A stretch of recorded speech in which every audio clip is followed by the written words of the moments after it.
This is TOS Television, your digital first Pan-African news network. I am Adesu Alsui, and this is Africa Now.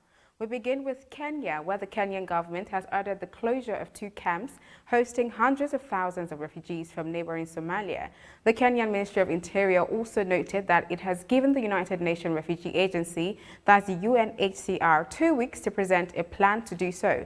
The Dadaab and Kakuma refugee camps in northern Kenya together host more than 410,000 people, a small proportion of whom are from South Sudan. Authorities in Nairobi first announced the intention to shut the now 25/3/2021 Dadaab camp, which is closer to the border with Somalia than Kakuma, back in 2016, citing national security concerns as one of its reasons. The camp was established 3 decades ago and was once the world's largest refugee camp, hosting people fleeing violence and drought in Somalia. Kakuma refugee camp, however, is located in the northwest of the country and is home to more than 190,000 refugees, some drawn from neighboring South Sudan.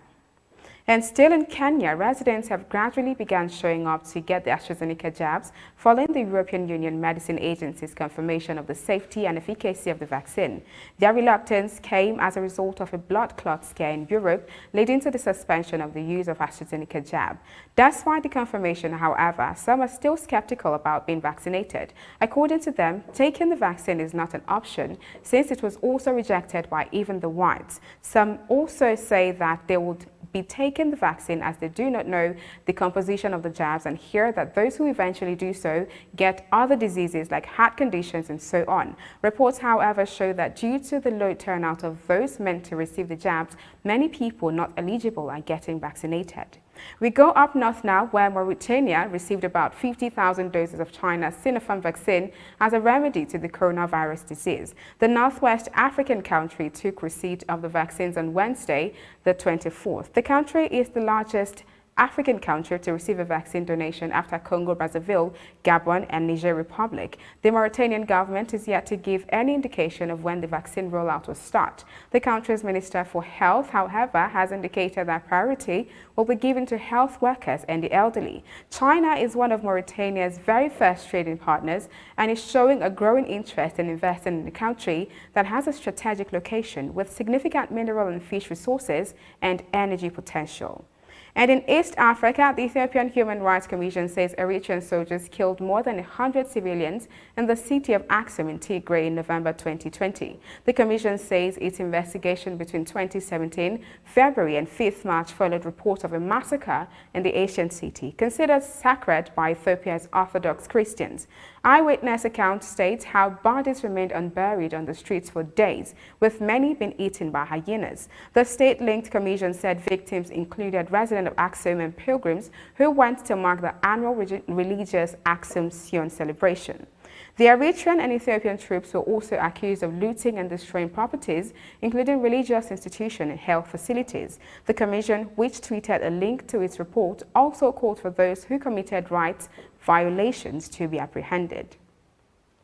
Senior leaders with the United Nations Refugee Agency, UNHCR, have warned of the imminent need to address the growing humanitarian crisis in the Cabo Delgado,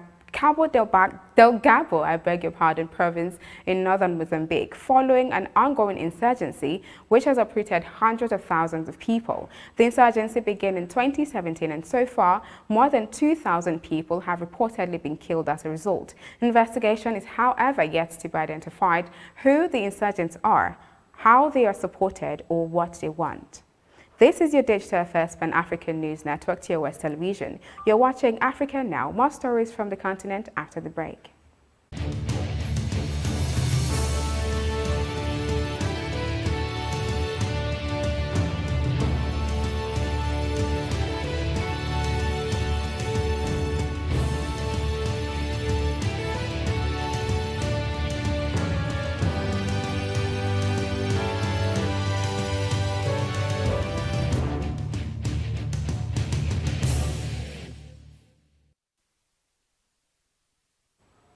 Welcome back. The World Health Organization has stated that no fewer than 1.4 million people lost access to necessary care for tuberculosis in 2020, as compared with the previous year as a result of the coronavirus pandemic. Latest data from the WHO from more than 80 countries show a reduction in treatment by 21% in the first year of the pandemic when compared with 2019.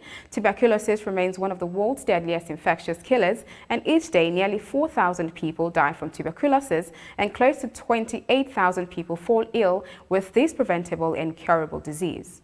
In Uganda, the Parliamentary Speaker of Uganda, Rebecca Kadaga, has announced that the country's health ministry will start vaccinating current members of Parliament-elect and all parliamentary staff against COVID-19 as from the 25th of March. She stated that the health ministry will need about 1,000 doses of the vaccine to cover the 457 current members, MPs-elect and over 400 staff members. The vaccination exercise began with health workers on March 10th, and currently 964 doses of the AstraZeneca vaccine has been received by the country. We go to South Africa now, where the President of South Africa, Cyril Ramaphosa, will in April be testifying before a judicial commission investigating allegations of looting and corruption when his predecessor, Jacob Zuma, was in power. The Judicial Commission of Inquiry into allegation of state capture, who summoned Ramaphosa, will be grilling him for 4 days from April the 22nd, 23rd, 28th and 29th. Ramaphosa will testify in his capacity as leader of the ruling African National Congress, ANC, as well as president and former vice president of the country from 2014 to 2018. The commission is also taking legal action against Zuma after he refused to appear before it to respond to the allegations. Some journalists in Senegal say that they have experienced increased government intimidation following the detention of Senegalese opposition leader Ousmane Sonko. Sonko's detention by the Senegalese government early this month sparked a civil unrest which claimed 5 lives. Media rights groups have also accused the government of clamping down on the press to squash the protest. Also, the journalists say they are equally under fire from Sonko supporters, especially after interviews in which a masseuse accused him of rape. And in sports, the Algerian national football team is set to face Zambia for the 2022 Africa Cup of Nations qualifier on Thursday. Manchester City winger Riyad Mahrez has also been confirmed among the lineup. Group H, Algeria takes the lead with 10 points and is already eligible for the 2022 African Cup of Nations. Zimbabwe is second with 5 points, and Botswana follows as third place with 4 points, while Zambia is behind with 3 points. And that is Africa Now. For more updates, visit our website at www.tostvnetwork.com. Do also follow and like our social media handles on Facebook, Twitter and Instagram. And remember to subscribe on YouTube. Do stay with us and enjoy more programs on TOS Television Network. I am Adesuwa Osui. Thank you for watching.